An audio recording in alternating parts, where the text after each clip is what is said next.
Welcome, beautiful people of all ages, shapes, and colors, to another episode of the Hit Your Free Throws podcast, where we encourage you to stick to your basics.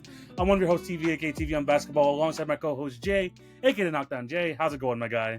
I'm chilling, bro. Seems like the off season has started to finally slow down. The main free agency pool is just a handful of older guys, and then still some restricted free agents. So not too much crazy movement left in terms of needle movers. But at the end of the day, man, you got to be hyped because we're going to be talking some WNBA basketball today, and they are in the middle of a really strong stretch right now. 100%, man. We're going to be, like Jay mentioned, we're going to be talking WNBA. We're going to be doing half of our midseason awards choices for this episode. So we're going to be talking MVP. We're talking Rookie of the Year, talking Sixth Player of the Year. Going to be looking at those and then going through the rest of the awards next week.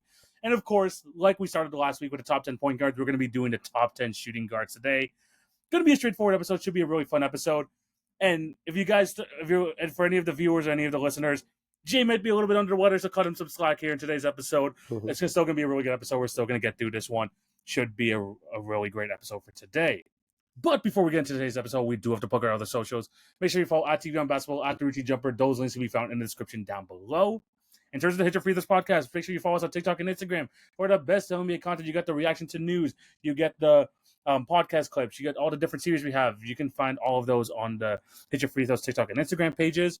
In terms of the YouTube, remember to like, share, and subscribe, and hit the notification bell so you will not miss an episode. Also, you can check out some of our short-form content on the YouTube Shorts, so be sure you look out for that. In terms of the podcast networks, make sure you subscribe, leave a review. Spotify, Apple, we appreciate all the support for all the listeners over there. Jay, are you ready to get into this episode today? Yes, sir. And we're kicking off hot with some WNBA stuff, man. I'm excited for this. And Jay, we're going to be all gas, no breaks for the first topic. And Jay, we usually, when we talk about NBA awards, when we talk about WNBA awards, we try to hold off for the best award last. But Jay, let's just go straight into the water. WNBA MVP. I'm going to throw it over to you. Who do you have as a WNBA MVP? The universe gets it right this time, TV. Napheesa Collier has put herself in position to be able to hold this very firmly. Leads the league in scoring, right? Yeah. Top 10 defender in the NBA. Top 5 in blocks. Top 5 in steals. Top 10 in rebounds this year, right? Across the board, playing for a better Minnesota Lynx team than I would say even last year, from the way that they've been able to put things together on offense. They were already one of the best defensive teams last season. Offensively, they seem to have gotten things clicking even better, especially with Kayla McBride back in the fray as one of the better three-point shooters this league year. So Napheesa Collier rights the wrong. I'm not going to say they were necessarily entirely wrong last year, but TV, I did check the votes for last season.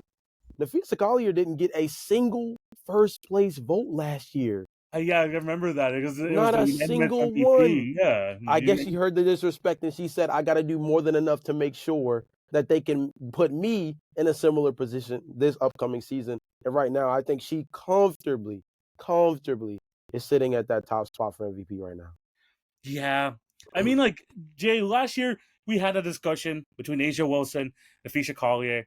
You had Napheesa Collier throughout the entire year. I will back you up on that. A'ja Wilson just had a historic season. You can't take away anything from how great that she was. She's still having a great season this year. Unfortunately, the Las Vegas Aces are not having that great of a season overall. But Jay, just really plain and simple, it is Napheesa Collier. It's the fact that the Minnesota Lynx are the number one team in the WNBA. It's the fact that she's probably been, Jay, can she win both awards this year? I don't know. We might, I think we're going to talk about it in next episode, the Defensive Player of the Year. But she is probably in the discussion for both awards. And then just the crazy numbers, 23.5, 8 rebounds, 3.5 assists, 53% from the field. It's better than her in the season last year, where we said that she had a good chance of winning MVP, and now she's having a career year. She's just right there in her prime with such a good Minnesota Lynx team. We thought that maybe, the Las Vegas Aces might get back into the mix this year, but the Minnesota Lynx not only have looked better than the Aces, obviously, but now they look like firmly the best team in the league, even like being 3 or 4 games up on the defending champion New York Liberty. And if Napheesa Collier is around that, clearly probably the best player on both sides of the ball. You can make the argument for offensive end, but she's just been so dominant there. And I think she's the clear winner. If A'ja Wilson was the unanimous MVP last year, I feel like Napheesa should get it unanimously this year.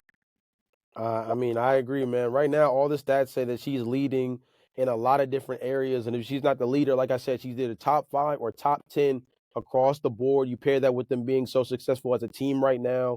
The fact that last season it seemed like it was a pretty clear sweep. Like I said before, not even a single first place vote. It seemed like this year she came out with a real intention to set the stage for, hey, if I wasn't even close last year, I'm not going to make it close for anybody this next season to deny me the option. And right now she's doing everything in her power to do so, including the fact that, like I said, this team looks like the favorite to win the chip this year as well, which obviously, further pushes the envelope a little bit further. I'm not going to say she had a Joel Embiid type of season last year in terms of coming in second place, when a lot of times certain people would think, there's certain situations where Joel Embiid came second and he probably was deserving. There were situations where in that race with Joel Embiid and Nikola Jokic, where we thought Nikola Jokic deserved to win it and Joel Embiid got his quote-unquote sympathy MVP. I think it's not the same as that.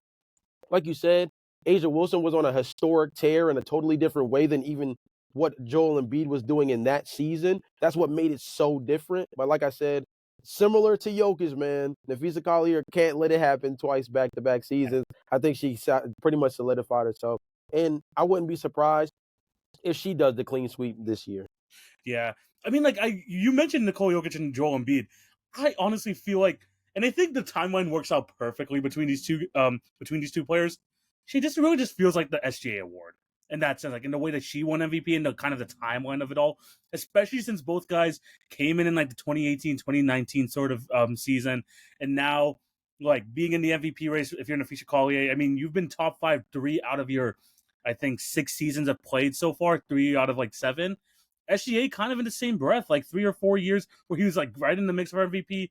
Obviously, last year he was runner-up MVP, just like Napheesa was with A'ja Wilson, and now she's able to overtake, make it pretty clear, well known that she is the MVP. And I think for the majority of people, I hope everyone listening is on the same page with this.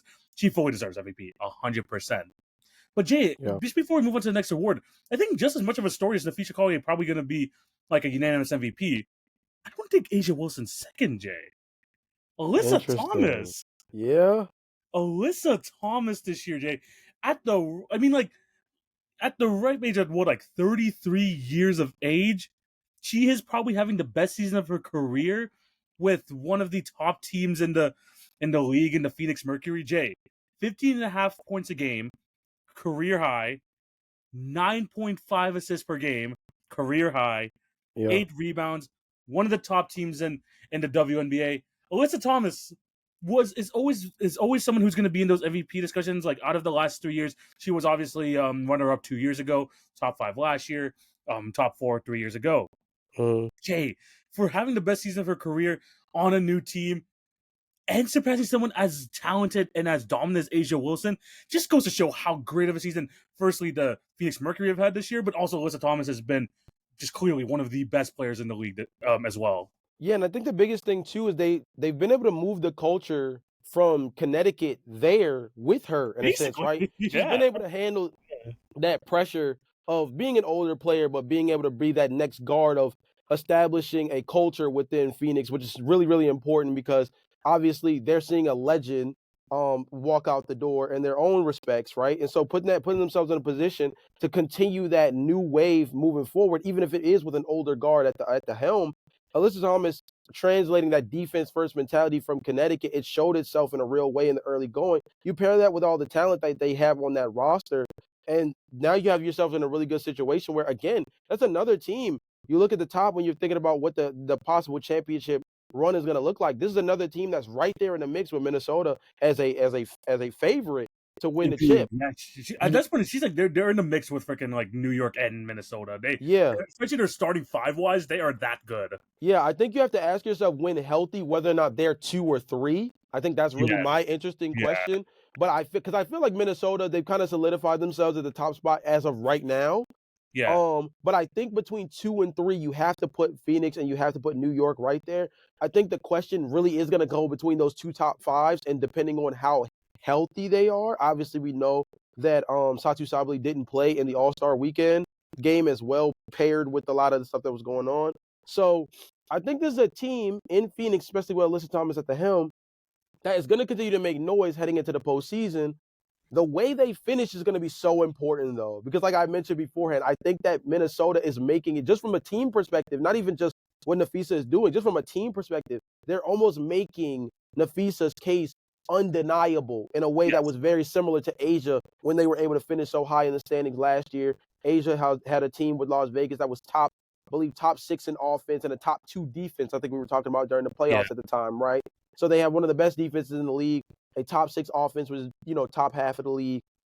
And then you have a player who's having a historic run across the board. Obviously, all the narratives of dropping her own shoe and a bunch of other things took place last season as well. That kind of just made it all culminate to one space, right? I think Minnesota is making it super difficult to deny Nafisa, but I think that Phoenix and New York are right there. Your pick of the litter is kind of dependent on who you like in that starting 5. Stewie just recently went down due to injury. Yeah. So we don't know necessarily. John Cole just came back. John Cole just came back from injury too. Yeah, so it's going to be interesting to see how long that timetable looks like too, because if it's only a 2-3 week thing, it's not the worst thing in the world, obviously, because they still have plenty of time and space, given the fact that, we still got a little bit of time before the postseason really starts. But if this thing lingers a little bit, we could be in a really interesting spot when we're talking about New York. Right now, I think that New York still deserves that second spot if we're banking on Stewie being healthy for the postseason. But if Stewie is even a little wonky there, hey, Phoenix, like you said, Phoenix's starting 5 alone makes you at least want to gravitate towards them. And they've got 2 or 3 off the bench that you definitely can trust in the postseason setting as well. 100%.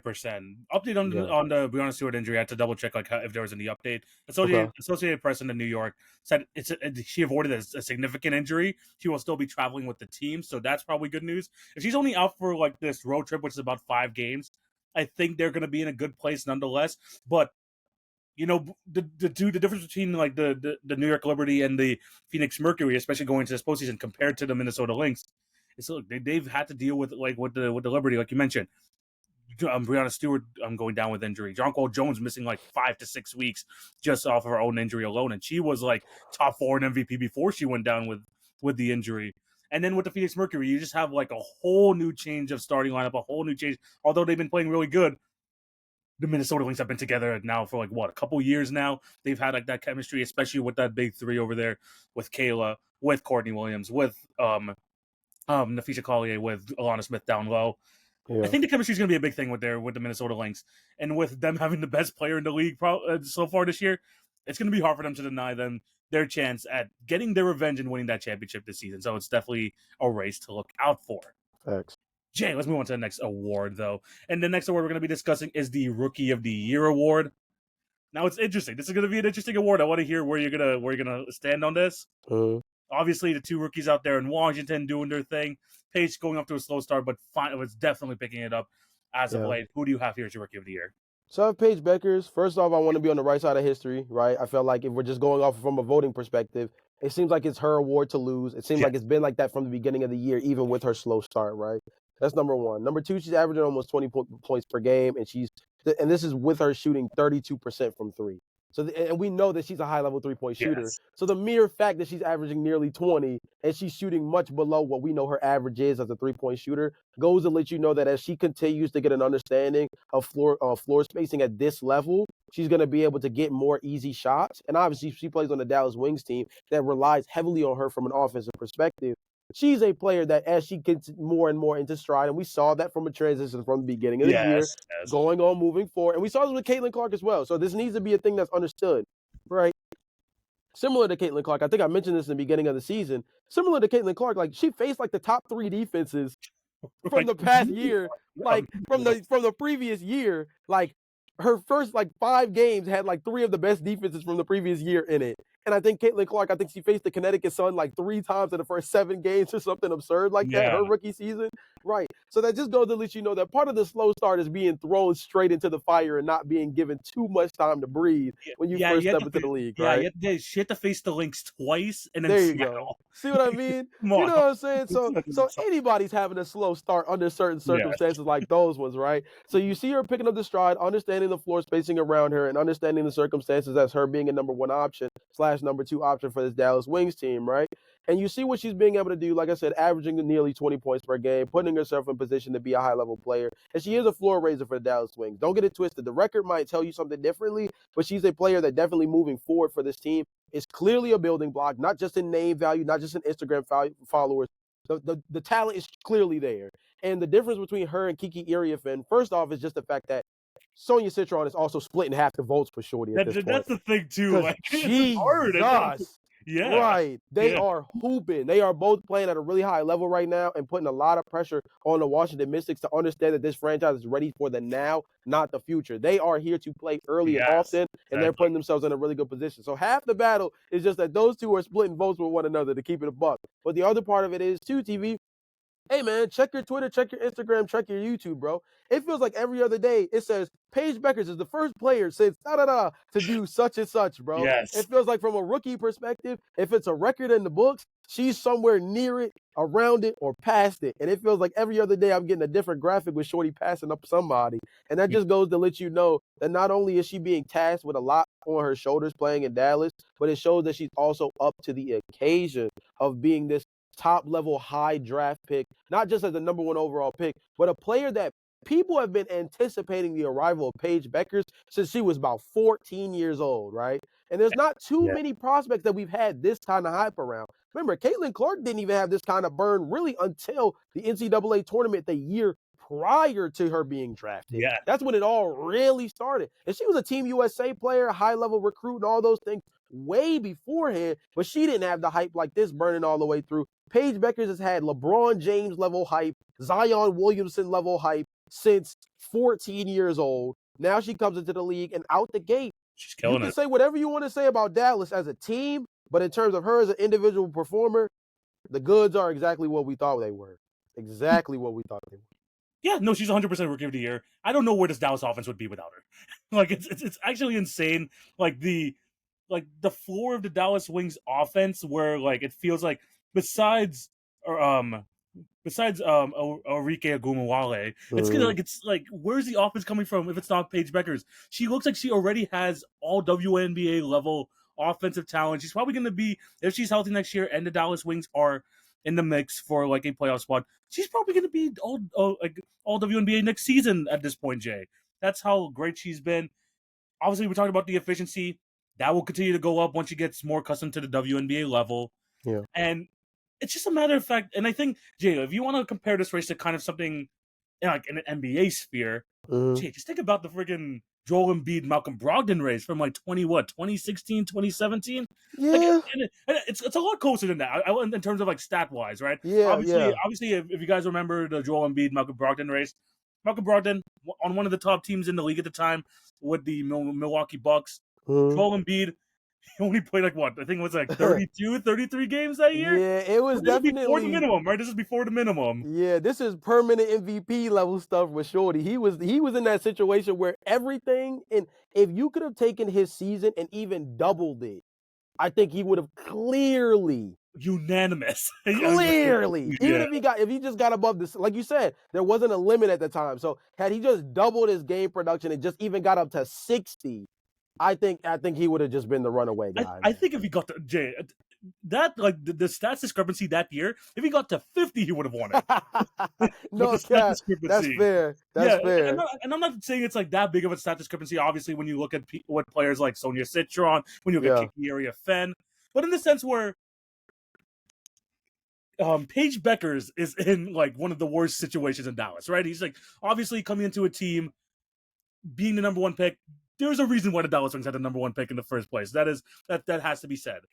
But keeping it above water, showing that she is already amongst the elite in the WNBA in terms of play-wise, the playmaking ability is there, the 3-point shot is slowly but surely getting on, and having these insane stats, it's just too good to deny, Jay, at this point. I think that's what I'm like kind of like putting it in this sense, where Paige Becker stats, no matter what the team record is, too good to deny. And that's not to take away anything from those Washington Mystics rookies, because they have been balling since day 1 of the season. They have a chance to make the playoffs, Jay, on the backs of these two. And obviously Brittany Sykes as well, who's having a fantastic season. Yeah. But these two they're both like victims of each other, because obviously Kiki Iriafen, rookie of the month to start off the season.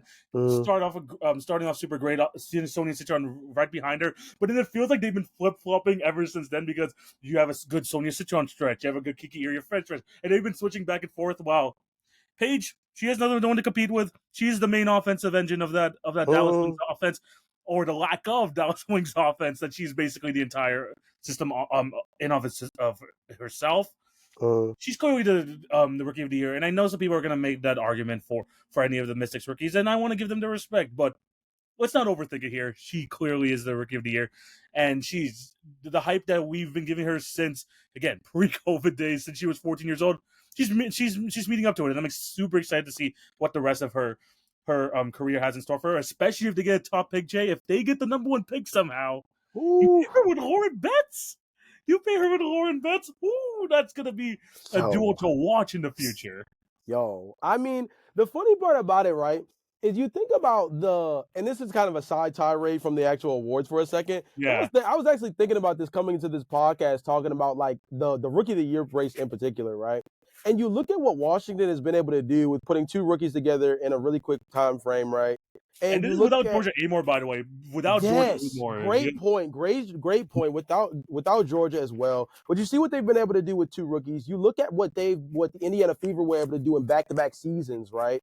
Bringing in Aaliyah Boston, bringing in Caitlin Clark. And you see what they've been able to do in such a quick turnaround, right?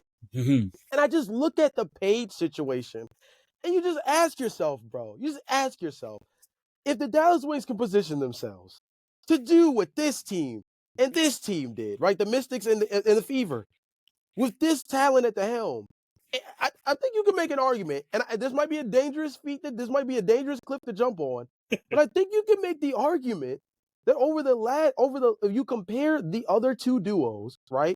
We're talking about Kiki Iriafen and Sonia Citron, right?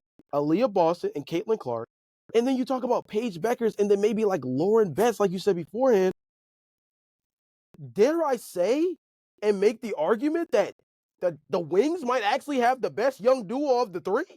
Potentially? Well, they will. You know what I mean? I don't think that's definitely like not a crazy statement to make.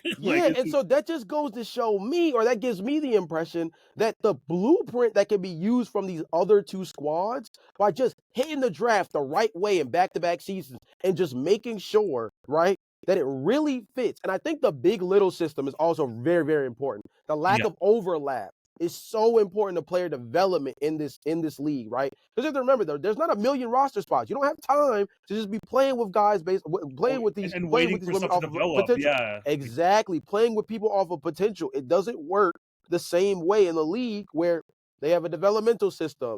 They have a handful more roster spots. They have 2-way contracts, right? Yes. All these other things where you're allowed to take flyers in a different way that the WNBA does not allow right now, right? So you have to hit these. And the idea of drafting with overlap in mind can be so dangerous to a developmental process. So going after Aaliyah Boston 1 year, and don't get me wrong, part of it is just going with the no-brainer picks, right, at your position. And that helps. But it also does push you forward in a real way when the best player at the BPA spot isn't a player that's going to be stepping on the toes of the player you just put your franchise into, right? It's very, very important. And I think that this is a similar situation where you could go after a Lauren Betts next year and you don't feel bad about what that means to Dallas, because guess what? Paige, lead point guard, run the show. Lauren Betts steps in and is probably, goodness gracious, has the chance to be a top. Let's be fair. Let's be fair, and let's be very noticing of the kind of talent at the front court position, particularly within the WNBA, right? Yes. So I'm still willing to say that I believe Lauren Betts can be a top 7 player at the forward position out the gate, at the forward center position out the gate. Yes. I genuinely believe that. You know what I mean? And so with that being the case, I think she has a chance of being a player that's a first-time All-Star as a rookie, right? Similar to Paige, similar to Kiki, and similar to Sonia, right? I think she has that potential. So when you look at what the Wings are building right now, they're in a really good spot if they use the blueprints around them. Very important stuff. I was just thinking about that earlier, so the Paige thing kind of sparked that up. I know, it's bro. Like, imagine, especially with such a willing passer that Pages as well, being given someone as like big of a frame, as dominant as Lauren Betts. That could be a scary duo come next year. Obviously, you need the ping pong balls to go your way. They still have a top 4 draft lottery. You have to remember that in the WNBA. Right. So hopefully this like works out for the Wings. There's also a world where she can have a a backcourt with her and her now formally revealed partner as he fought as well. That's good if the number 1 pick doesn't fall to them, of course. But I think we mentioned this on like multiple episodes. This is a deep draft, so even if they don't get Lauren Betts at number 1, which honestly would be the ideal choice for the Dallas Wings, true. It's deep. It's a deep class. This is a really good class. This might be one of those that me and TV, because we're giving the WNBA so much more energy, or at least trying our best to this season. I wouldn't be surprised if, whether it's on the podcast or in some format of like the short form content that we're putting out for you guys, that maybe we start trying to do some more like way too early stuff when it comes to these NBA and WNBA draft classes. Because I'm not gonna lie, both are crack. The 2026 class for both leagues this year are very, very heavily littered, and that's exciting, man. We've had a handful of classes that were pretty underwhelming or very, very top heavy. This is one of those classes that I think has a chance to have a lot sprinkled out throughout it. Kind of similar, if not maybe a little bit better than this past draft class. Talking about the WNBA and the NBA, I think that this one takes what we saw from the 2025 class and builds on it in depth a little bit more. I would not be surprised if we see a lot more talent come out this year. Remember, we saw a lot of stuff kind of go different. Olivia Miles, for example, ends up going back to school. That's one of the bigger things that took place, but she's definitely obviously going pro next season. That's another big one, right? In terms of a player that's going to be important. So just don't sleep on that. Don't sleep on the short form content. TV tells y'all YouTube Shorts, Instagram, TikTok every single time. And it's the reason why is because sometimes we do stuff that's very exclusive to the short form content. Don't be surprised if that's something that we end up doing throughout the season going into college play, because TV, we're about 3 months away from college basketball, and it all starts getting serious.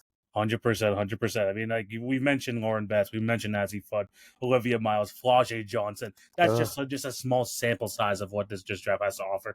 Even going down like someone like a Chloe Kitts up there, who's at number 10. Yeah, crazy work in terms of a mock draft. So, like, it's a crazy class. We're definitely going to be looking towards it. And going back to just the whole Paige Bueckers thing, if the Dallas Wings somehow get the number 1 pick, her and Lauren Betts could be something special going down the line. Jay, one more award to discuss, though, and that is the 6th Player of the Year award. Yeah. A couple of good candidates, but I do want to hear who do you have as your 6th Player of the Year? Yeah, so I had to do some digging on this one. I'm not going to lie. 6th Man of the Year in the WNBA is very, very different in terms of, like, the value, I think, when you're focusing on points and stuff like that, because you're not looking at your 6-man averaging, 15, 16 off the bench. That's not very, like, typical in the way that they play. But the player that I came up with was Kennedy Burke for the New York Liberty. That seemed like the kind of going away choice. And it seems like the only issue that's going to potentially hurt her is just the fact that she's starting to start games. And, we need that threshold. We need a threshold in order to be able to put ourselves in position to actually win the award. But everything just puts herself in the spot where, she's having a career year, 8.4 points per game, just over a steal a game, just over an assist a game, 2 to 3 rebounds. It's playing relatively well, man. And I mean, the most important thing is the floor spacing. 48% from 3. What in the world? On 3.5 attempts per game. Like, she's letting it fly too, man. She's letting it fly. Yeah, I mean, just when you look at what she's being able to do coming off the bench, I think that she's definitely one of the more favorable players coming off the bench in terms of across the league, her production. And you also have to think about the role she's filling, right? Because you have to think about it. Bettina Laney Hamilton, who was on that team last year, she is no longer on the squad. And obviously that was 16 to 18 PPG right there alone. And then you also have to put yourself in the thought process of like what's going on with Stewie now in terms of that as well. And then I think another player that we have to take into consideration as well is Kayla Thornton was on that championship team last year. Yeah. And she's killing it with the Valkyries, which goes to show you just another talent. By the way, shout out to Kayla Thornton. Hopefully she recovers well. She just tore ACL. Hopefully, after such a great season, obviously making her first All-Star game, the Valkyries overperforming. Like, hopefully she recovers well, man. Hopefully she recovers well. Yeah, and I think that she's setting a very good precedent for the quote unquote rookie season for the Golden State Valkyries as well, right? And you hate to see her go down with that significant injury, but I think that she definitely, in her time on the floor, she definitely showed out in a real way. Obviously, making first time All-Star as well, putting herself in position to not only be considered as one of those players that next season, she's probably not going to play, given the fact that the ACL tear took place. But she's going to be a player that when she gets back on the open market is going to probably be a highly coveted individual as a backup guard or even a starting two guard for somebody. But like I was saying before, when you talk about Kennedy Burke, like I mentioned, shooting almost 48% from beyond the arc, 50% from the field.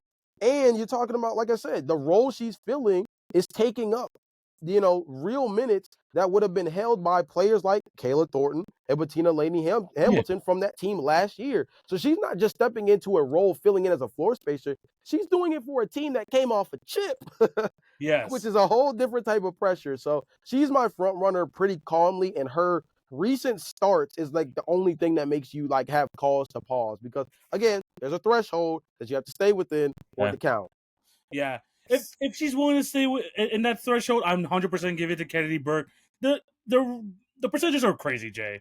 They're absolutely crazy, and she's definitely going to get fired from three.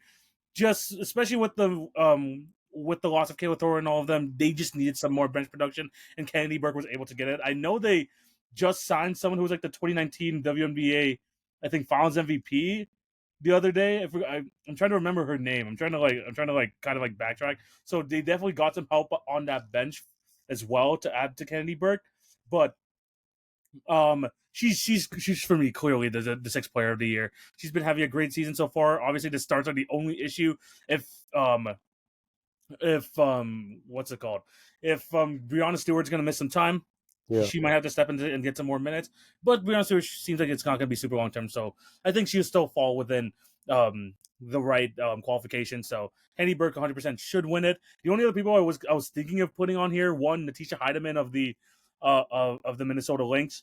Solid numbers across the board. I just like value Kennedy Burke's efficiency more, and obviously she's averaging more points.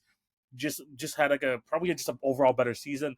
And the other person who I was thinking of, Naz Hillman from the Atlanta Dream, another player who's having a pretty damn good season coming off the bench in her fourth year. I'm very happy with her production, but the thing is, I think out of all those three, you have Kennedy Burke definitely stands out the most. Yeah, I think that you have to look at New York, and this is what we were talking about earlier in terms of picking your litter between that 2 and 3 spot between them and Phoenix, right? Of like once you get past that top 5, things get really, really interesting. Kennedy Burke shooting the way she is right now, coming off the bench for them and producing at a high level. That's one of the bigger things that gives you cause to pause, because you look at that. And then you mentioned earlier the signing of Emma Meeseman. That's who you were referring to. Yeah, former Finals MVP back when she played with the Mystics. You have to remember that was on a team that also had Elena Della Dawn on the squad, bro. Yeah. So that goes to show you, yes, this is a player that we have not seen in the WNBA stage in a little minute. Not going to lie. She's been kind of in and out here and there with international play. But this is a player that when the chips are in the middle of the table, you're betting on a big shot maker and taker. Emma Meeseman is a player more than capable of being able to do so. So definitely a huge signing for them, bolsters their roster a ton. And New York is in a really good spot. Can't sleep on them by any means, first off. And you also have to look at what they've got going on in terms of that main spot. If somebody, if they look at a situation where Stewie has to sit down for a little bit, they have their pick of the litter to be able to like have guys step up in a real way as well. So I think they're in a really good situation. And, Kennedy Burke being in this position that she's in is just a further tip in the cap for their favor of like just why they're such a well-run organization and have a real chance to, go back to back. 100%. And as long as the big three is healthy, Stewie, Sabrina, Jonquel, probably top big three in the league. So that's like as long as those three are healthy, you know that all of them can score 20 plus a night. And they've shown that in multiple playoff series last year, and they've shown how dominant they could be. So as long as those guys are healthy, have a solid cast around them, I think New York should be fine. I think New York should be 100% fine. But yeah, Jay, those are the first half of the awards. We're going to be talking about the rest of the WNBA midseason award winners next week. But yeah, let us know down below what you guys think. Do you agree or disagree? Is there anyone else that we haven't mentioned that should be up for contention in this award? Let us know down below. Jay, time for the next position. in our top 10 rankings. It's time for the shooting guard position. Yeah. And Jay, I'm going to tell you right now, I wouldn't say as like star heavy as the point guard position, but this was still kind of tough, especially because Jay and I had to have conversations before the episode, just trying to figure out who was a shooting guard nowadays. So Yeah. I think we've come to an agreement. And I think we should be good here. Jay, how did you find making this list? Yeah, man, it was a little bit difficult. Again, like TV mentioned, the biggest thing was just kind of identifying who would be the starting shooting guards going into next season. A lot of flexibility within the whole positionless basketball aspect makes these rankings so much different. And a guy that you would think is normally a small forward now plays the 2 guard for a position. A guy who we had the issue last podcast of remembering to put James Harden back in the point guard position, especially given the fact that they brought in Bradley Beal. Maybe if, they bring in Chris Paul, but not Bradley Beal, maybe they slide James Harden over to the 2 and they start Chris Paul. Like there's these different situations that now take place where you have to take into positional versatility so much more. So look, we went based off of ESPN depth charts to the best of our ability. Some things we did change. One of the bigger things is if you notice, we did not bring up Devin Booker in the point guard rankings. That's because that man is not a point guard. I'm sorry. It won't happen that way. It won't happen that way. We agreed to put Devin Booker in the shooting guard position. Yeah. They might list that man as a starting point guard, but that's because they didn't bring back Tyus Jones. That's not anybody's fault but the Suns' fault. That's all I'm saying. But as far as I'm concerned, that man is a shooting guard. But on the other side of things, a name that will come up in this podcast, more than likely, is a guy like Mikal Bridges. Mikal Bridges was listed as a 2 guard, and given the fact that he is going to start, and he plays on a roster that does have Karl-Anthony Towns, it does have OG Anunoby, Josh Hart, a handful of guys at the wing spots. And remember, Karl-Anthony Towns can play between the 4 and the 5. That's why I mentioned that. Because he plays in a position where he can play between the 4 and the 5. In a small ball lineup, Karl-Anthony Towns might be the 4, and then maybe the 5, and you have Mikal Bridges starting at the 2, you have OG Anunoby starting at the 3 or the 4, and you have Josh Hart in there in the starting lineup, right? There's a lot of different flexibility within a team like the New York Knicks with what they got going on. So Mikal Bridges is a name that is going to come up because when you look at a lot of their lineups, they're going to want OG Anunoby and Mikal Bridges starting next to one another. That's just going to happen because the money says they're supposed to start together. And positionally, when you talk about what they bring defensively around Jalen Brunson, that's what they need. So he's going to be a 2 guard in these rankings. You guys can fight in the comment sections about it if you want to. But he's going to be a 2 guard in this ranking. And that is going to be one of those interesting names that gets brought up. But for the most part, TV, I feel like it's safe to say this ranking is not affected by injuries. The same way the point guard one is. 100%. Yeah. Nowhere near where the point guards are. And although it might not be as nearly star-studded as the point guard position, I think the idea of what a shooting guard is pretty well understood outside of maybe Mikal Bridges being that one outlier, right? I think everybody else in the list, for the most part, pretty much is solidified as a shooting guard that maybe they can play small forward, but honestly, they're pretty much a 2 guard. Right? It 100%. Feels like that for the most part. 100%. And yes, we're going to go through this list. We're going to give our honorable mentions very shortly, but we're going to go through our 10 to 6. Yes. And then after, we're going to go 5, 4, 3, 2, 1, like we did with the point guard episode. Yes. But Jay, I'm going to throw it over to you. Some guys that just barely didn't crack your list that you had definitely in consideration. Well, the first guy, and I hate to have him in honorable mentions because it kills me as the Chicago Bulls' Lord and Savior at the 2 guard position, but Kobe White was just barely off the list for me. A guy that I feel like on a different team might be able to produce in a higher level, but he's a guy that, is really an offensive first player. He's true a 2 guard in a real way. He's been a guy that's tried to masquerade as a point guard in a lot of different facsimiles, but a guy that I think is a 2 guard through and through, not really a high level defender, very, very competitive on that side, right? But not a high level defender. There's a handful of guys that are going to be on this list that fit the similar archetype because shooting guard is probably the weakest position from a defensive perspective in the NBA. But I think that Kobe White is one of those guys that his offensive floor is not as high as some of the other guys that are going to come up. Another guy, the second guy, and the only other guy that I had on my honorable mentions list is a guy that's gotten a ton of disrespect over the last couple of seasons, and it has to do with the fact that my boy was just getting a little too much money on, bro. If he was making a lot less like he is now, your perception of him's a little different. And that's Bradley Beal. Yeah. The dude averages 18, 5, and 3 as the third option on 50, 40, 85 splits and actually was a pretty decent defender last season, despite the fact that the Phoenix Suns were absolute booty butt cheeks. So if you look at him for the talent and you don't look at him for the price tag, or if you look at him more for what the Clippers are paying for as opposed to what the Phoenix Suns are going to be stuck paying for, then you look at Bradley Beal in a different light. And 18, 5, and 3 on 50, 40, 85 type splits as a higher end guy, right? You can put him as your second or third option on a team like the Clippers, feel good about paying him what you're paying him, and know, A, this dude's going to be highly productive, and B, if you need a bucket, call Beal. Very simple, man. I'm not going to lie. He just barely missed the list for me, though. Yeah, no, he's one of those guys that just made off the list for me as well. Yeah. You said it all. It just does it doesn't look as bad now with the contract. The contract was definitely like, man, yes, you're getting 18, 5, and 3. That's pretty good. But with 15.5 million, doesn't seem so good. Now he's making like 12 million. The Clippers are only getting him for like 12 mil over the next 2 years. Not a problem. Bradley Beal just missed out on my list. He can easily get back on this list. That's all I'm saying too. He can easily find his way back on this list by the end of next season. Yeah. The other two players I actually gave some love to. It's weird because maybe you consider him a small forward. They had him as a shooting guard in the ESPN depth chart. Brandon Miller, I just feel like I haven't seen him like enough. Yeah. To see him enough. I don't think he's reached 100 NBA games yet because of that elbow injury he had last year. I think you're right. Right. Yeah, I don't think he's reached 100 NBA games yet. I think he's slightly under. He's just slightly under. But he missed a lot of last year because of the arm injury. He only played 27 games. If he can come out and still be a 22, 5, and 4 type of player on a respectable Hornets team, he could definitely find himself on this list 100% because he has his offensive game is definitely something to look out for, and especially with the development that he's going to have going into next season. Healthy, hopefully he'll be good. The other player, and I don't think enough people give him love, RJ Barrett. I want to show him love here for the Toronto Raptors. The splits are one of the craziest splits I've seen for him was his home and away games. I mean, he was averaging like 24, 25 points per game at home on crazy efficiency. I don't know what happened on the road. I was watching these games and I was still confused as much as the next person. But RJ Barrett improved 3-point shooter, improved getting to the basket, getting to the free throw line. I think he's just going to continue to improve, and I think not a lot of people, I think there's been a little bit too much RJ Barrett respect on these lists and from a lot of people. So maybe it's just a way to shout out my boy, but I also think he deserves some love. But Jay, let's go into our top 10.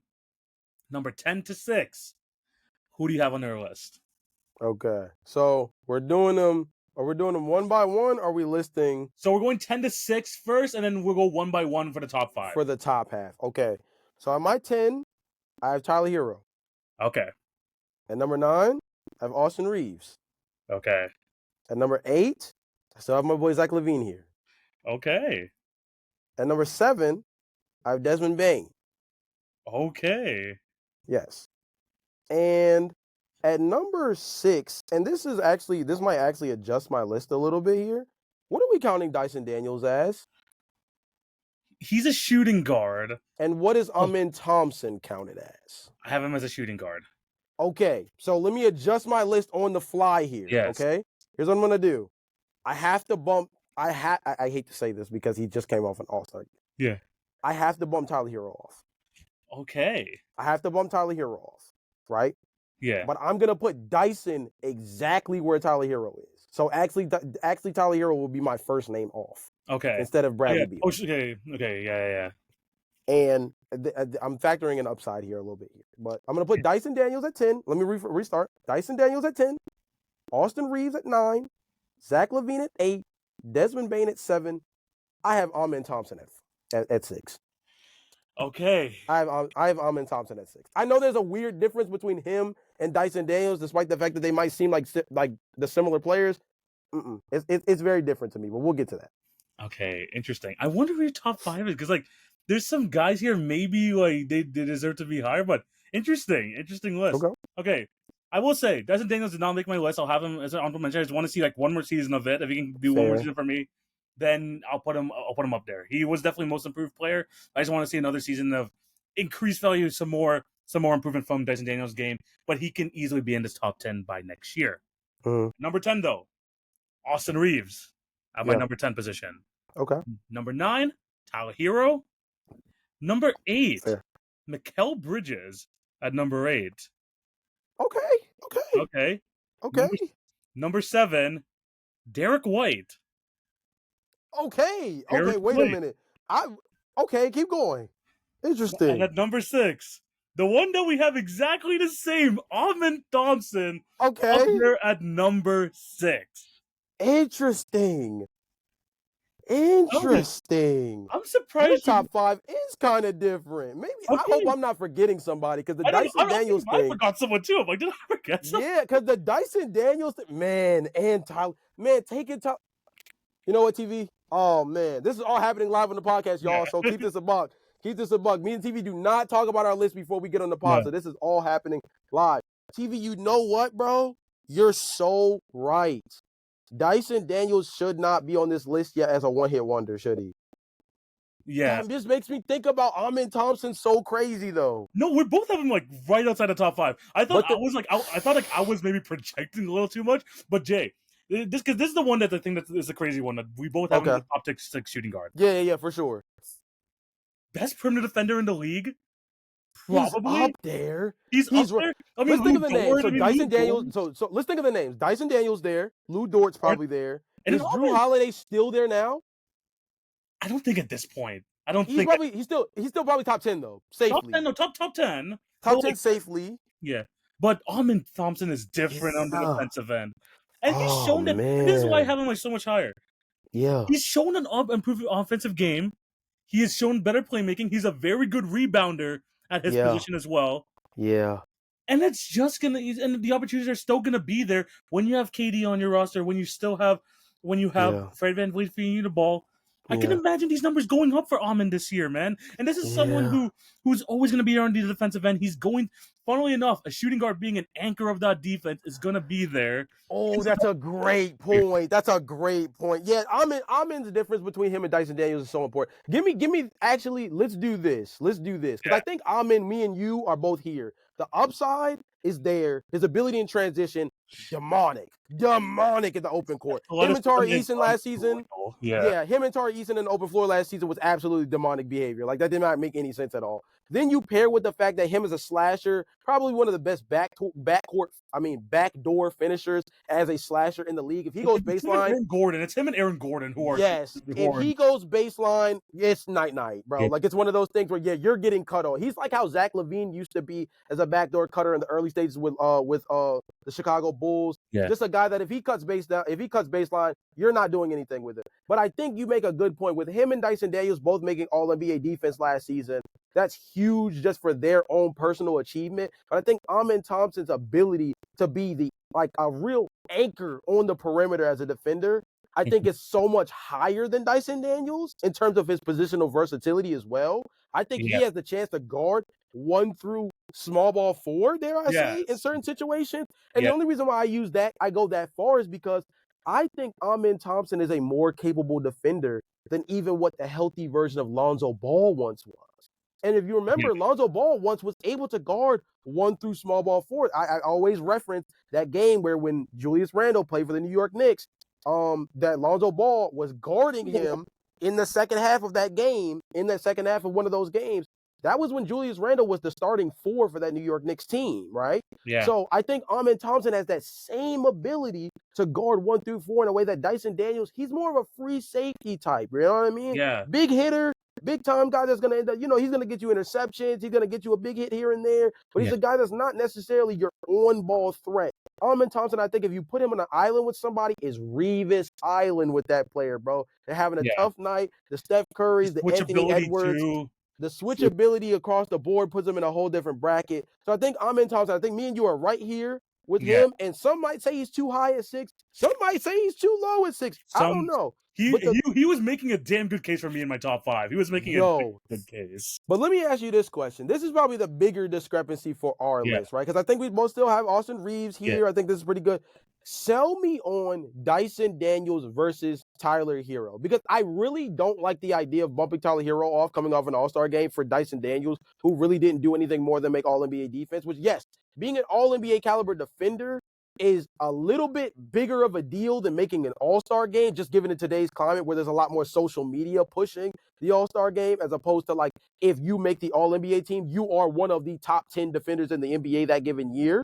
Yeah. That's kind of where my biggest discrepancy is with Tyler Hero. Making the All-Star game just doesn't mean as much anymore. I can see what you mean, but here's my thing about Tyler Hero is that Okay. I feel like one, the injury issues were there, not last year, but like the injury issues have been there throughout his whole career for the first like 4 to 5 years of there. He hasn't played more than 67 games in his career prior to last season. But I feel he broke the mold of not just being in like grouped in with the Jordan Clarksons, with the that type of player, because he's shown that he could be high volume, but he could also be efficient. Yeah, He has shown that he could do both, and he has improved his playmaking game. He's shown that he can still be a good rebounder for his position. And at many times where Jimmy Butler missed a lot of time last year, they didn't have a true point guard on that roster. He was still able to run a team at a decent clip. yeah, I think he's improved on all aspects of his game, and I think we have to just stop thinking of him in that bubble where we talk about those high volume, maybe lower consistency type of players. He has kind of breaking that mold, and I think he deserves a lot of respect for doing so. Best season by far of his career, and I believe with a full season without Jimmy Butler, him being technically, actually not even technically, he's probably going to be the number one option going into this season. mm-hmm. I say he still will be I still think the efficiency stays at a good point. I don't think it's going to continue to go down. 47% last year, pretty damn good, near 40% from three. I think that continues to be at that level, or if not, be a little bit better. Yeah, I think I'm still gonna leave Tyler just barely off. Yeah. Just barely off, just because we've seen so many different versions of Tyler, and a lot of them leaning heavily towards him taking advantage of being a leader off the second unit. Yeah. And so the idea of putting like a 6-man in the top 10 feels so odd to me. And it's not that he is an He's not official a top 6-man though. I don't think we have to yeah. I He's don't know. not, but his archetype Yeah. is, but he's not, right? If that makes any sense. His archetype is, but he's not.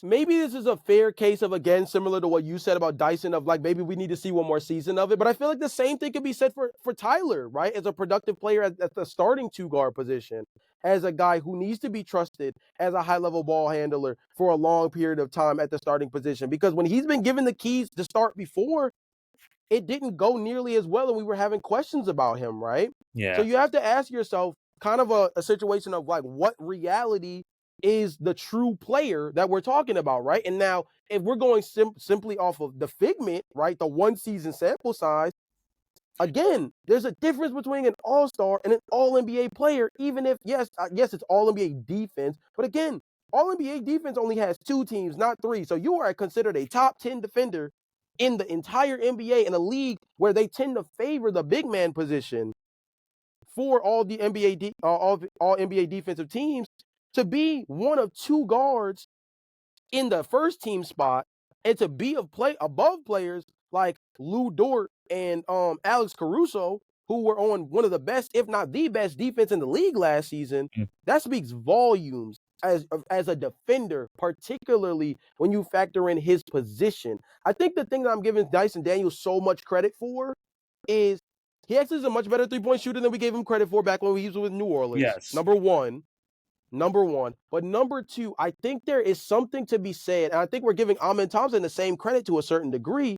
Yeah. I think there's something to be said about being considered as a high-level defender at a position particularly that is easily the weakest defensive group in the entire NBA. To be considered a top 10 defender at the weakest defensive position, I think speaks volumes to how good you are as a player. Again, they both kind of have a weird 1-year sample size to a certain extent in terms of what their peak of powers looks like.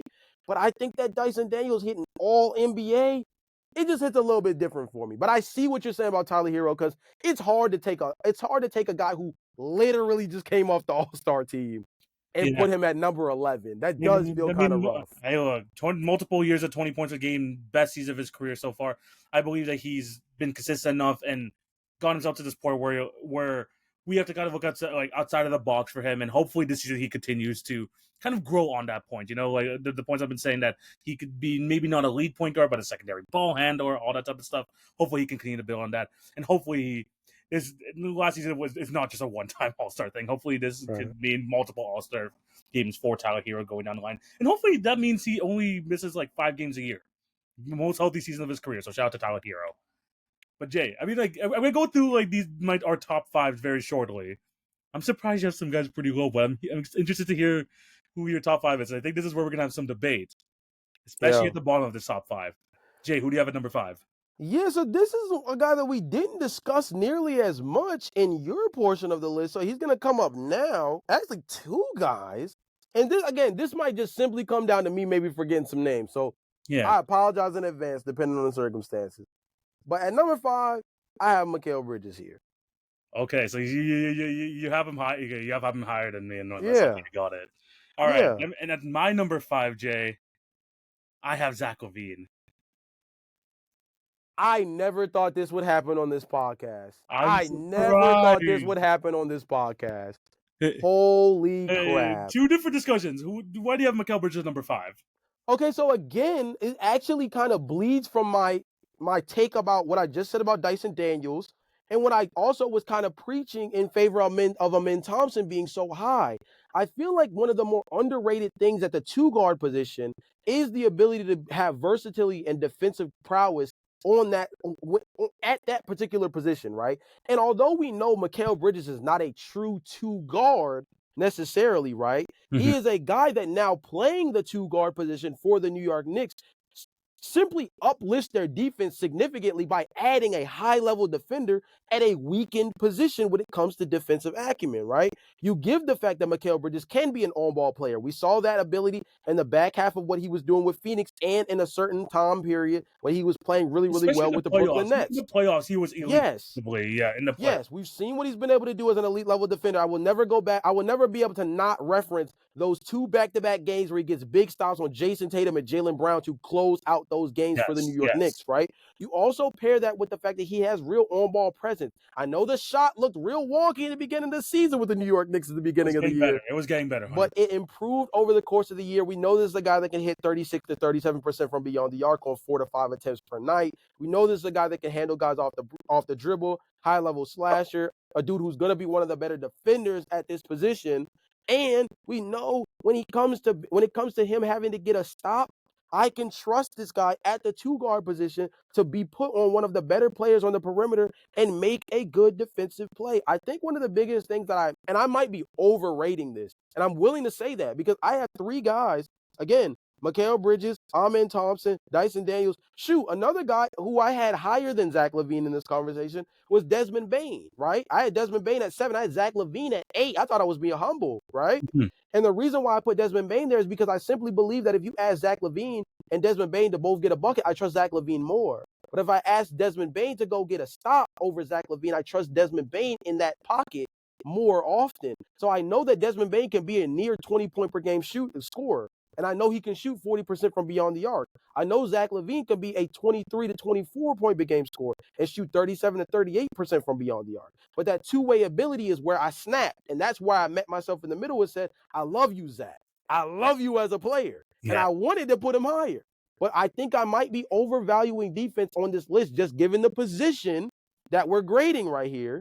And I think that also ended up favoring Mikal Bridges a ton in this one, and that's why I have him at number 5. I think I might just be valuing defense a ton, and I mean it depends on what flavor you like, man. No, 100%. I will say that Mikal Bridges kind of lost that defensive identity from when he was with Phoenix, when he was with the Brooklyn Nets. Obviously, not as much of a competitive team.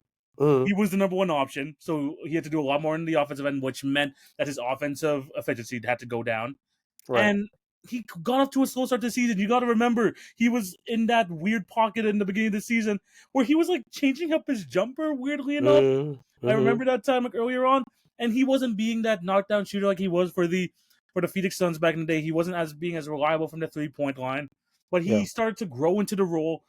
He found his place at the New York Knicks. I still don't fully am convinced about his offensive game. Even like when he was with the Brooklyn Nets, I thought, okay, this is a guy who was like the 3rd or 4th option there in Phoenix, finally getting a chance to be a number 1 guy in Brooklyn, and of course someone's gonna have to score, so he had to do it.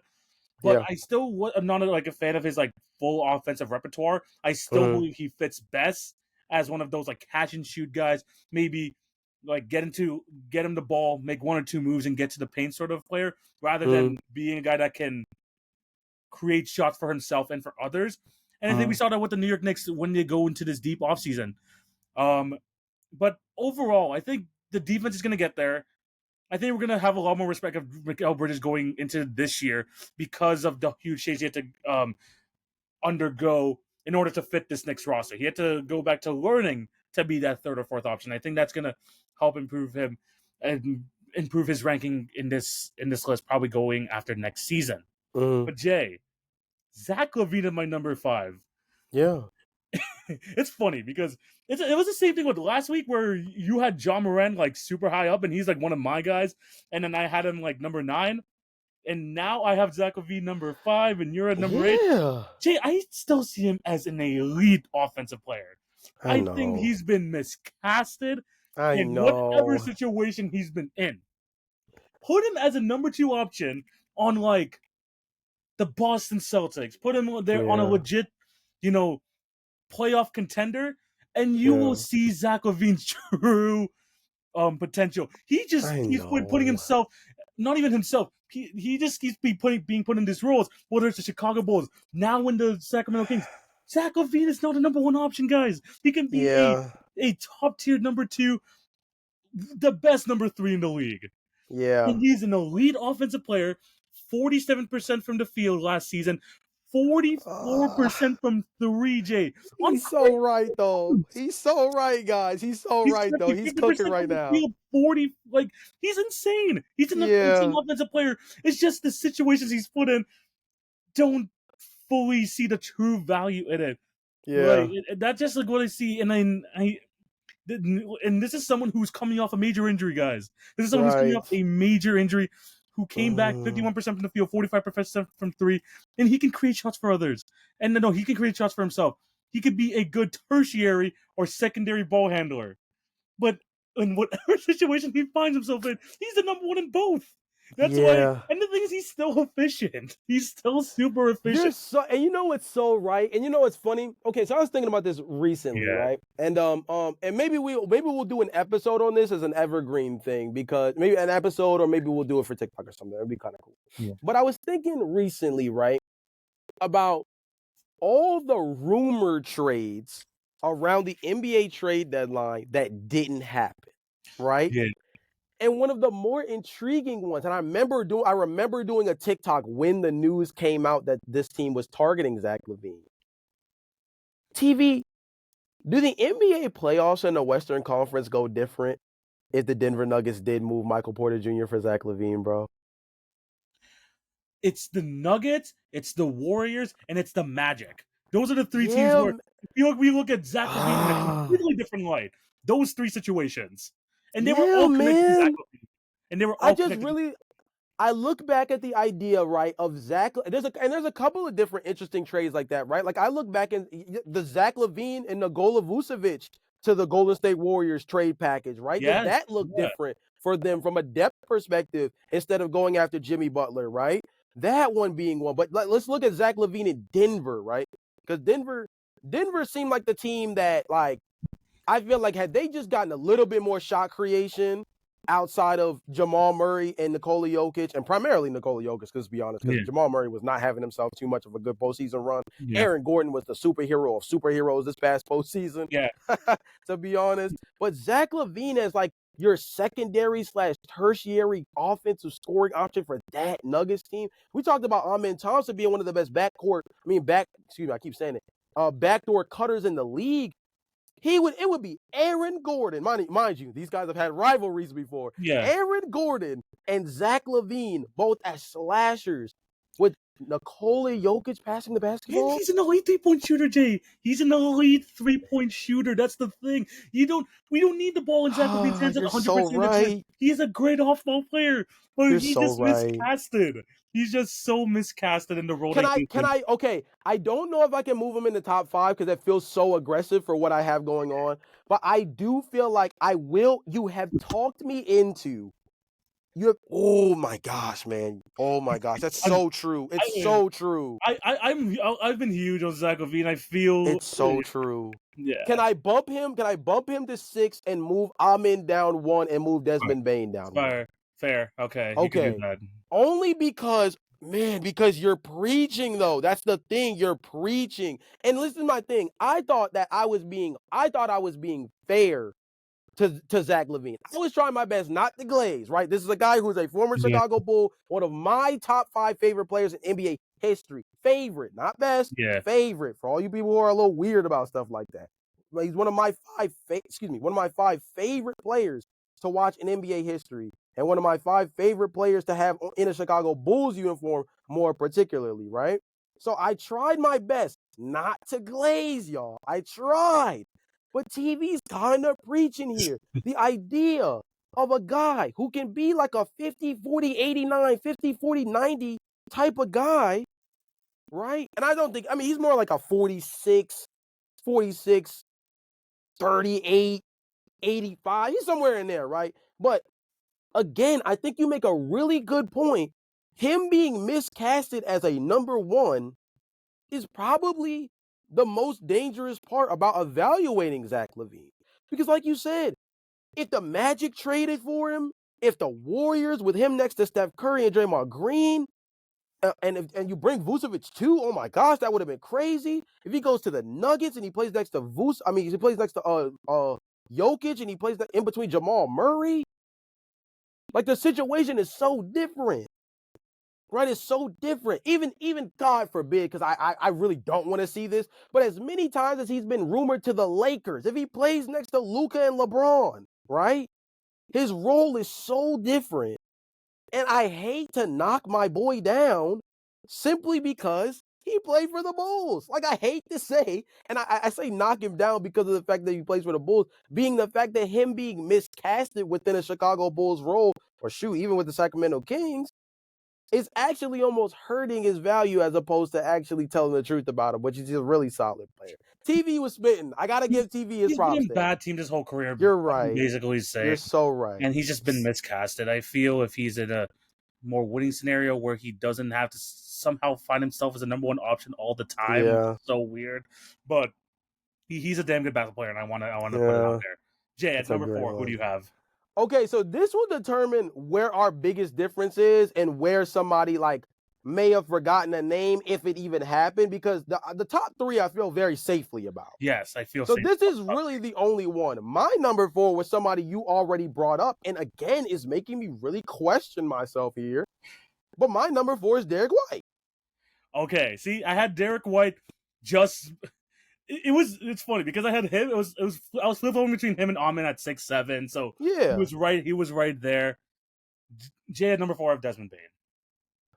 Okay, that's where so first of all, just for everybody's clarification, me and TV are in the same bucket in terms of having the player group now. Our player pool is the exact same. Desmond Bane for me was at 8. That's where our difference was. You have him at 4. I have him at 8. There we go. So we know that part is safe. I've been super impressed. One, I talk about efficiency. Jay, he's one of the most efficient 3-point shooters ever since he's gone to the league. 41% of it in his career on like 6.5 attempts per game. He's an elite 3-point shooter. I'm not going to hear anything otherwise. He has shown that in the absence of John Moran, he can not be the primary playmaker, but he could be a pretty good secondary playmaker, and and he's going to be doing that as a member of the Orlando Magic next to a Jalen Suggs, next to a Paolo Banchero, who has improved his playmaking game as well. He's going to fit right in over there. Yeah. And you mentioned it with the two-way ability. As someone who's like 6'5", 215 pounds, this guy is a freaking rock on the defensive end. He's not maybe in the elite tier of some of these other guys, but this guy holds his own. And you could see that when he was on those top end Memphis Grizzlies team. Because if you think about it, a Desmond Bane, John Morant backcourt should be food for a lot of teams, but Desmond Bane really holds up his own weight on the defensive end. And he can do this while creating for his shot on ball, being one of the better off-ball 2 guards, I think, on this list. I don't think we've mentioned that enough. And I really like him as a basketball player, and I'm super excited for his fit with the Orlando Magic, just because I feel like there's not one true playmaker on the team, but you have multiple guys that can play make for each other, which will make up for it. And I think Desmond Bain could be right in that group with the Jalen Suggs, with the Power Bancheros and all that. And and they got your boy Tyus Jones, so he's gonna help out with the playmaking in that aspect as well. Yeah. I think he's super efficient. He knows where he can get his shots in the offense, and he's only getting better and can really fit in as the shot creator that the Magic have sorely needed over the past 2 or 3 years. Probably actually, for the last decade. I'm going to say that for the Orlando Magic. Yeah. Overpay or not, Desmond Bain's going to really help out that team, and I think he's going to be seen in a good light, and especially now in the Eastern Conference, where he had to deal with the freaking shark pool, which is the Western Conference guards, especially when trying to find a spot on the team. Yeah. There's a chance he could be an all-star here in the East, Jay. That's all I'm saying. No, you're definitely right. I think the biggest thing for me is, I think it's funny. I heard you describe everything about Desmond Bain, and I said, all of that is the exact same logic for why I have Derek White this high. Like when you go through the list, especially when you look at what he does for Boston, he shot at least 38% in all 3 full seasons he's played with the Boston Celtics. Yes. And I think he's a higher level defender than Desmond Bain. If you actually go back and look, he's had back-to-back seasons where he's gotten Defensive Player of the Year votes at his position, right? At the 2-guard spot. Derek White is an elite level defender. I think has more switchability than Desmond Bain, despite the fact that he's an inch shorter than Desmond Bain. And I think more particularly, maybe it's just because we've seen Derek White do it in a more winning situation. But I think that Desmond Bain, to me, in a weird way, is kind of Derek White light, but not that light, right? Like they're almost a very similar player, which goes to ask yourself the question, right? Why is Derek White at 4 and why is Desmond Bain all at 8? That's where things get a little bit tricky, right? I really favor Mikal Bridges' defense. TV convinced the hell out of me on the 50, 40, 90 scoring ability that is Zach LaVine from efficiency perspective. And I just cannot give up on the fact that Amen Thompson is just going to be an absolute hoss in year 3. Like, I think he's just going to be an absolute demon. So the ranking part of it gets so interesting. But I think maybe this is just me giving credit where credit is due to the fact that Derek White has done it on the championship team. He's done it at a really, really high level. He has a lengthier career of being a high-level defender. Him being a high-level three-point shooter with the Boston Celtics has been something that's not a one-year sample size. So he has the longevity of being a guy that shoots 38% from beyond the arc. His versatility, I think, is much better as a defender than Desmond Bain. Desmond Bain's a good defender for a 2-guard. I think that's like the thing.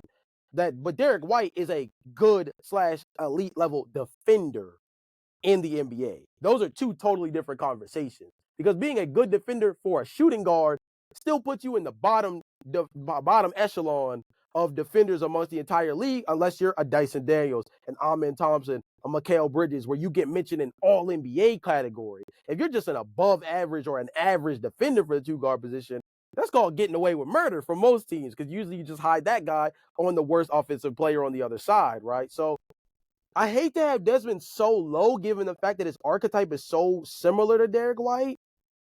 But again, I think maybe I'm just giving credit to Derek White's proven commodity doing it on a championship level. But I see what you're saying about Desmond Bain, and I think that Desmond Bain, if I could have done this over with a little bit more time, I don't necessarily know where I would have moved him. It's fine. You know, for sure. I don't know where I would have moved him, but I do see why Desmond Bain deserves to be in the conversation that you have him in. So he deserves to be there. For me, like Derek White, he's at my number 7 on this list. Defense, as much as I talk about how good of a defender Desmond Bain is, I still think he's an above average defender at a shooting guard position. Derek White's elite. I'm not going to take away anything from Derek White. He is absolutely elite. He's been elite for the past 3 to 4 years, and I think it's really been highlighted as a member of the Boston Celtics, especially on that championship run. Right. The difference here is the offensive play, and I think that Derek White is a good offensive player. I think Desmond Bain is a great offensive player. Potentially, maybe in a couple years, we'll see how he does with the Orlando Magic. Maybe hits the lead, but I don't think he'll get to that point. But I think the offensive game is just not night and day, but is just like the ability that Desmond Bain has, the ability to handle the basketball, the ability to playmate, get a shot off for himself is just wildly different than Derek White. But Derek White definitely has the defense over him as much as I talk about how good of a defender Desmond Bane is. But Derek White definitely deserves the love. I appreciate that you put him so high up. I appreciate that the amount of defense that you have on this list. I really like the kind of the path that you're going there. I don't mind him, Derek White, having it 4 again. He's not honestly too far off with me at number 7. But yeah, no, those two picks are definitely great. As we go into the top 3, Joe J, we mentioned it beforehand. I think we have the same top 3. It just depends on the order. Who do you have at number 3? D-Book. I got D-Book at number 3. Okay, let's talk about D-Book. Yeah. I mean, people forget, bro. I think people have forgotten.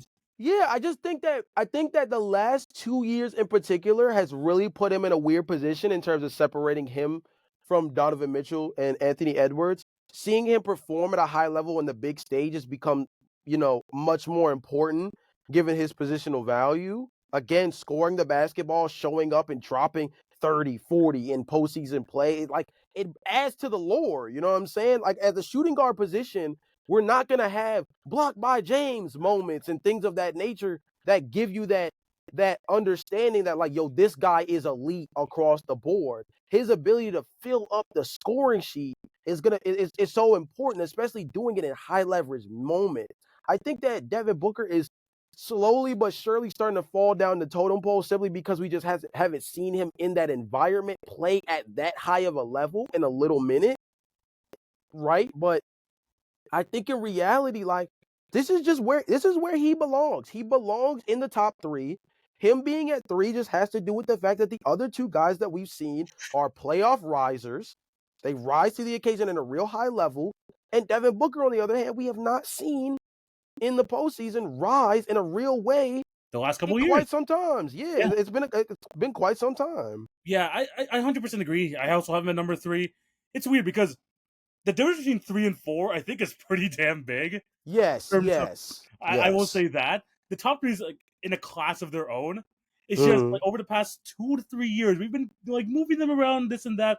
We had Devin Booker, during the peak days of the Phoenix Suns as the best shooting guard in the league. We had Donovan Mitchell out there at some point. Anthony Edwards has been in the mix, and we've been kind of interchanging them here and there.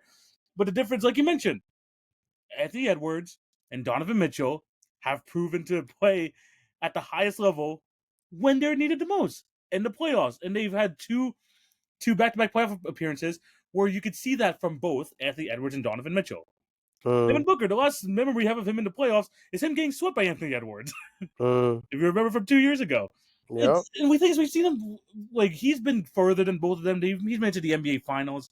But in a position where the top 3 are so interconnected, they're so interlocked, and little bits and pieces can really differentiate them from each other, Devin Booker has kind of taken not a step back in terms of production, but has taken slower steps in comparison to Donovan Mitchell and the Anthony Edwards. They're just going guns a-blazing. They're just going further. They're just continuing to run ahead. And their teams are really much benefiting from their top-end production. Devin Booker, I don't know if it's going to happen this year. Obviously, the Phoenix Suns are still in a weird rebuilding spot, even though they don't have their draft picks. But Devin Booker has a chance to really, gain back that All-NBA, All-Star level, like top shooting guard level recognition. And we just need to see it like on a full 82-game season. And hopefully, what's going to really help him is if the Phoenix Suns overperform. And I think that Devin Booker can put him in that position. We're just going to have to wait and see. But he is definitely on the level of a Donovan Mitchell, of an Anthony Edwards, as we're going to mention pretty shortly. But just from the last couple of years, when you're this close in terms of rankings, you're going to need to divide people up at some point. And I think this is what kind of separates Devin Booker and Donovan Mitchell and Anthony Edwards, which is the postseason production over the past 2 years. Yeah. I think that Devin Booker has a real chance to have a bounce-back season for a Phoenix Suns team that does need to kind of recalibrate in a real way. I think that getting off of KD and getting off of Bradley Beal just kind of allows the vibes to kind of rekindle themselves first, right? Yes. And then I think you can start making decisions on Jalen Green. Do you move Dillon Brooks as well? Obviously, you got Malawach and you brought in Mark Williams in the NBA draft and NBA draft trade to kind of bolster up that center position, which they kind of desperately needed when they had KD and Beal. Yeah. So it's hilarious that they kind of handled it after the fact. But I think this is a big chance, a real opportunity for Devin Booker to fight back for his positioning as the top 2 guard in the space. It's going to be hard to rip it away from those other 2 guys ahead of him. But I think he has a real chance if he can kind of floor raise his team. I think Definitely he does. 100%. Yeah. 100%. But we move on to number 2, Jay. Yeah. Who do you have at number 2? It's calmly Donovan Mitchell. Calmly. It is Donovan Mitchell. Yeah, calmly. Obviously, the Cleveland Cavaliers, I would say, Jay, kind of disappointed in the playoffs. I mean, they were the number 1 seed with a bullet in the Eastern Conference. And obviously, there were some injuries that happened about the playoffs and stuff. And the Cleveland Cavaliers were definitely not the beneficiaries of that. But Donovan Mitchell, nonetheless, man, just a massive another massive postseason. Jay, in his 8-year career, his playoff averages are 28, 82% from the free throw line, 35% from 3, 44% field goals. I think he's in the top 5 or top 10 playoff points per game all time. He is a definition of a playoff raiser, and I think that this is why, again, one of the reasons we have him over Devin Booker. Yeah. But is it like? I mean, what else is there to say about Donovan Mitchell, man? I mean, I think that's really where my mind is. Yeah. Hilariously enough, it kind of is like, what more is there to say about Donovan Mitchell? We have a pretty strong understanding of his career in full, right? When it comes to the idea of what he brings to the table, what he does as an offensive generator, what he's able to do as a guy that can produce as a lead option on the perimeter, right? So when you take all of these things into account, I think it's very easy to understand why we have him at the 2 spot, because he's a guy that just produces. The unfortunate part is that we haven't been able to see him in the conference finals, right? We haven't been able to see him play on the biggest stage like we've seen with Devin Booker, like we've seen with Anthony Edwards, right? We haven't seen that from him yet. That's been the biggest hurdle of his career, is getting past the second round. At one point, it was getting past the first round, right? So I think that's the most important step for him moving forward. And I'm not going to lie, as this Cleveland Cavaliers team continues to kind of stack its chips, because it's starting to get a little ridiculous. We talked about the Lonzo Ball trade very recently. You add that to a team that has another year of Evan Mobley in the fray, another year with Jared Allen, another year with Darius Garland. Like, you have to ask yourself, bro, like, how stacked does the team have to be?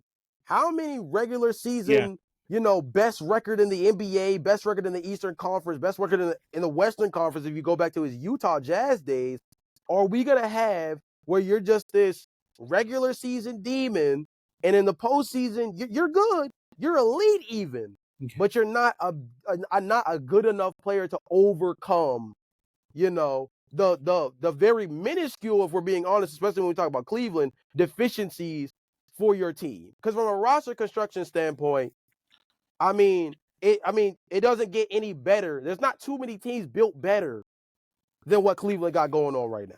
Hey, all I will say is this: I feel like this past off postseason has been more of a question on Darius Garland and Jared Allen as a long-term goals for the team. Because look, no matter what you want to say about this Cleveland Cavaliers team, Donovan Mitchell tried to backpack this team in the second round. Absolutely backpacked them. He was in freaking wars with Tyrese Halliburton. He tried to win games on his own when he had to play with the second best player on the court, especially like earlier on in that second round with like Dean Wade and DeAndre Hunter and all those type of guys. Not to take anything away from those guys, but he was definitely trying to backpack the team where Ty Jerome was struggling heavily in that playoffs as well. He's a damn good elite basketball player, and I think that you can look at, unfortunate circumstances in terms of, the way things ended for this season especially. But man, I mean, at the end of the day, we have these conversations about Joel Embiid not being able to make it past the second round. We have to hold Donovan Mitchell to the standard, even with all these different situations that he was able to be in. But at the end of the day, he's able to elevate his game in the playoffs. He's shown that basically throughout his entire career, one of the best playoff performers. In terms of like just offensive output, especially in modern NBA history, we just need to see him go further in the playoffs. I think that's all we have to see from Donovan Mitchell, because we know how much of an elite offensive player he is, one of the best offensive players probably in the game of basketball, especially for someone who's, Jay, you have to remember, this man's 6'3", and he's dominating guys of all sizes. He could dunk in your face. He can hit a 3 ball. and like dribble all over you. Donovan Mitchell's just that elite. But at the end of the day, Jay, he's not coming close to Ant-Man, who I believe we both have him at number one. Yeah, man. I mean, this is the simple fact, bro. And you can see it sprinkled throughout my list.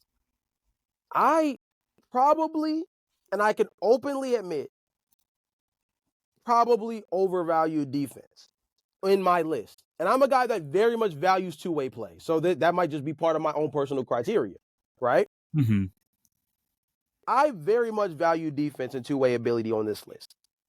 The reason why I feel like it's so particularly important for the two-guard position is, again, and I've said it throughout the episode, the weakest position, typically from a defensive perspective in the NBA, tends to be your two-guard position. Yes, there are a lot of underwhelming point guard defenders. Trae Young, Ja Morant. There's a handful of guys. Yeah. Darius Garland, right? You could go down the list and you're going to have a handful of very off-putting point guard defenders, right? You can. Mm-hmm. But I think that more particularly because the point guard in this day and age is a point guard masqueraded or a two guard the point guard is a two guard masqueraded as a point guard, the defensive acumen of your two guard position actually becomes that much more important.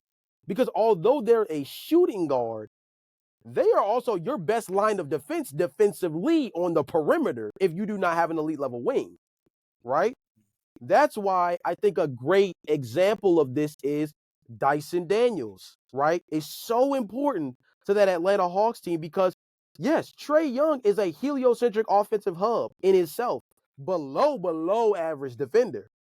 But this team was so special from a defensive perspective with the athleticism they had because of the ability Dyson Daniels has as a perimeter defender, the ability for guys like Jalen Johnson and Zachary Risachet to fly around defensively, and then having dudes like Onyeka Okongwu on the back end, right?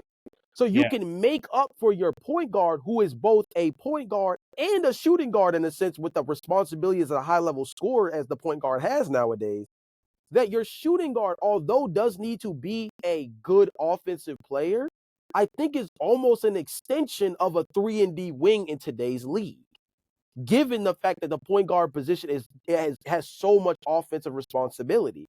So when you have a high-level defender at your two-guard position, Dyson Daniels, Amen Thompson, Derek White, Desmond Bane, Nickeil Alexander-Walker, right? These guys, it changes how you go about leading your offense because you can trust your point guard more to do more offensively because you know defensively you can put that point guard on the weakest link, and then you can have your two guard be this guy who flies around aimlessly, just wrecking crew because you have other guys on the back end to protect.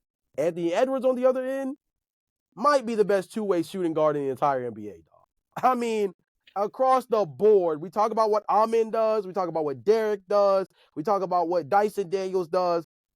Anthony Edwards is just that guy, but he does it with 7 3-point attempts per game, averages 25, 26 points a night, and is going to give you 2 or 3 highlight plays that makes you question your career choices.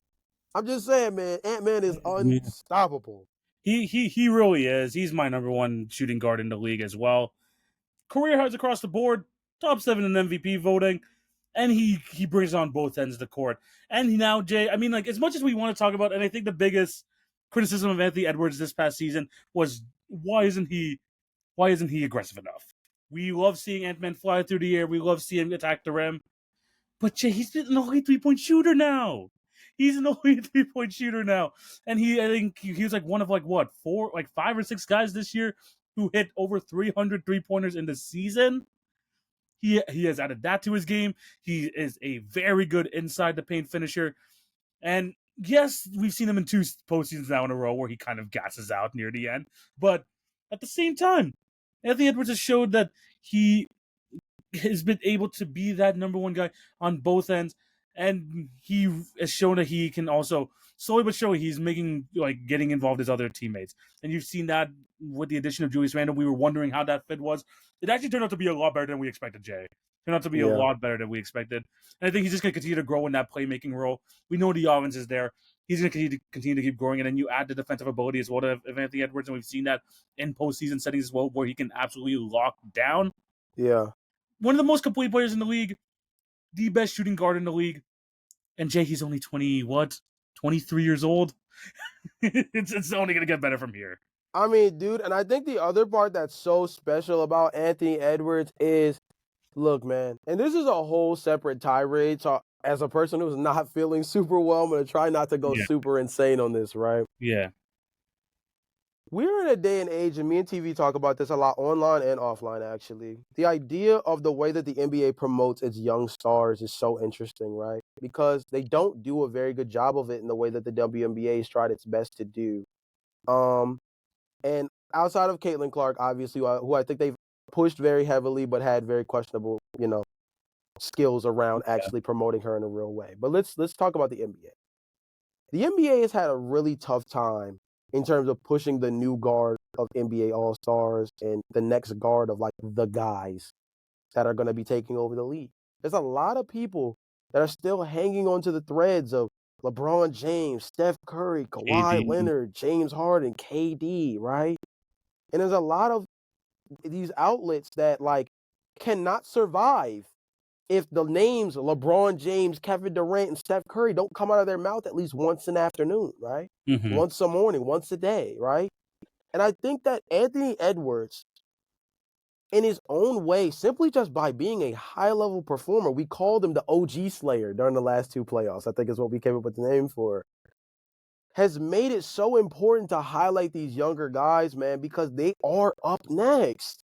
They are up next, bro. Talent's there. They're here. Talent is there. Anthony Edwards is showing, although he's went to back-to-back Western Conference Finals for the Minnesota Timberwolves. Tyrese Halliburton almost one game away from winning the NBA championship. The talent is there for the young guys. The marketability needs. The Oklahoma City Thunder were one of the least televised teams as far as NBA championship caliber squads went when it came to playing on the national stage, and they just won the championship with the best player in the league this past season, who went on one of the best 365-day runs as an NBA player we've seen in league history in terms of what he was able to achieve both on and off the court in one singular year. Jason Tatum just won a championship last season. Like you mentioned, Tyrese Halliburton was one game away from being he was literally the biggest comeback kid story we've ever seen. Not just from the perspective of him being a guy that was coming off of injuries the year prior and kind of struggling with injury earlier on this season, but he was a guy who a lot of people were highly favored on. Remember, TV, last season, at the beginning of the year, a top 4 MVP candidate, right? And then all of a sudden, in the beginning of this year, he turned into becoming overrated. Mm-hmm. Overrated was what they called it. They said he was the most overrated player in the NBA.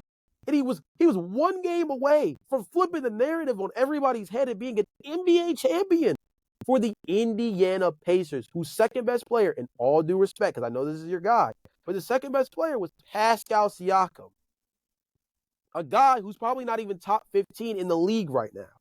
Probably still top 25, top 30. Still probably a guy that's considered top 6, top 7 for his position. But they were going to win this with Tyrese Halliburton being their best player and their second best player being Pascal Siakam, who's probably a top 25 player in the league right now. The young guard is here, man. And Anthony Edwards, me personally, whether he wants to be the face of the league or not, that's totally a moot point. I don't really care about that conversation. Yeah. But as far as I'm concerned, when we're talking about marketing the next era of superstars, Anthony Edwards at least is on the poster of poster children. That should be in discussion for that.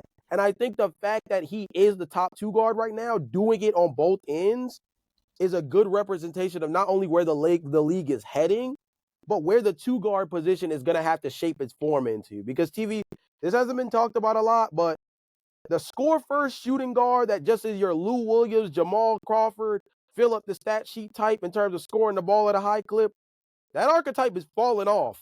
It's the reason why Cam Thomas ain't got paid yet. It's the reason why Colin Sexton was so easy to trade in Charlotte. You know what I mean? It's the reason why Jordan Clarkson got to walk away from Utah for pennies. It's because that shooting guard position where all they do is put up buckets is a small commodity now. Unless you do it at an elite level. Yes. So, I mean, Anthony Edwards is great. Yeah. On top of that, and he's just going to continue to get better and better. The Timberwolves are going to continue to get better. So glad they re-signed Julius Randle after a successful season with them. Excited to see what Anthony Edwards is able to do. Back-to-back Western Conference Finals appearance. If we've seen things, if they fall the right way, the Timberwolves can find themselves in the NBA Finals, especially with so many other factors being involved in it as well. So if he's your best player, I believe that there's a chance that you can go all the way. Let's see how far the Timberwolves are able to go this season. But Jay, another top 10 list. Let us know down below what you guys think. Top 10 shooting guards. Is there anyone that we miss? Do we have someone too low? Does Jay have someone too high? Let us know down in the comment section below. Jay, another great episode. Thank you guys for watching. What do you have to tell these beautiful people before we move on to next week's episode, man? Hey, man, I hope I was able to produce at a high level for y'all, man. Shout out to Jay. Give this man a round of applause. Put on his Michael Jordan flu game and put on another hell of an episode. And now we're 30-minute episode. It was another good one, bro. Look, man, I hope you guys understand. We try to stay locked into the content as much as humanly possible. Like TV said, at the end of the day, I mean, I don't want any props for putting through, for just hopping on the mic and talking basketball. Yeah. But at the same time, we want to give you guys quality content, right? So I wanted to come on here and make sure that if we were gonna hoop, we gonna hoop for real, right? So I hope you guys were able to still get some real value out of this episode moving forward. One of the biggest things we're gonna put a lot of emphasis on is our short form content, man. That's gonna be giving you guys a little bit more to work with in terms of some of the different series, some of the different things that we can do to give you guys some more quick opportunities to get more of our thoughts on some of the things that are going on across the league, both in the NBA and the WNBA. One of the things that we're also going to try to get better about is giving you guys bite-sized versions of these episodes. I know that the clips are a good service for you guys, but I also know that some of these things, they only give you but so much of the context, right? So one of my biggest missions for this upcoming week is I'm going to go through the last couple of episodes and I'm going to start putting these kind of in a segmentation situation, kind of similar to some of your favorite podcasts. Pick a Side podcast is a really good one that I use as a reference for this, where they use their long form content and then they break it down into the different segments they have on the show, and they give you those 8 to 15 minute segments, 20-minute segment, whatever it was, focusing on those discussions, just so you guys don't have to always listen to the full hour and 30 if you guys have a particular subject that you guys want to focus on and that you guys are most interested in. So I'm going to try to give that to you guys as well as something else to kind of add to the content, open up the conversation a little bit more for you guys to be able to absorb the information in a more digestible format. It's one of the things me and TV have been discussing for a little while to kind of make the podcast a little bit more digestible. We know we can get real analytical sometimes. We can get real narrative driven sometimes. And these episodes obviously run an hour and 30 minutes. And I know we're great for car rides, but maybe when you're at the crib just chilling, you might have a particular topic you're gravitating towards more so than a full hour and 30. So that's something else to keep an eye out on, just something else to kind of help expand our reach with the podcast. But the normal stuff, man, remember to like, comment, subscribe. Different content is going to be coming. I know the off season is about to get a little slow. Don't sleep. Eurobasket is coming. WNBA is obviously still in full effect. And the NBA, let's be real, it never stops, man. At the end of the day, there's always trade rumors. The restricted free agent guys haven't signed yet. There's always a chance for Jonathan Kuminga sign and trade. You know what I mean? Yeah. So there's a lot that still can happen. So stay tuned, man. We're locked in. Don't sleep. We're locked in. 100%. And we're going to continue on this series. Top 10 small forwards next week. We're going to go through the rest of the WNBA awards as well. Yes, and like Jay mentioned, if a Jonathan Kuminga trade happens, if Josh Giddey finally re-signs with the Bulls, I don't know at what price at this point. If Cam Thomas somehow is on a team at the next week with the way that they're talking, I don't know what's going on with Cam Thomas. But yeah, a lot of news still be able to come for the NBA. Of course, you got the WNBA stuff on lockdown, and also we got the top 10 list. So again, next week, top 10 small forwards. Be on the lookout for that. Again, thank you guys for showing up today's episode. Thank you guys for watching. Make sure you check out all the links down below to our individual socials where you can find the Hit Your Free Throws podcast. We appreciate all of you. Continue to support the Hit Your Free Throws podcast in any way possible, and we'll be back next week with another new episode. So, guys, hope you all have a fantastic day. This is TV. This is Jay. We're signing out. Peace.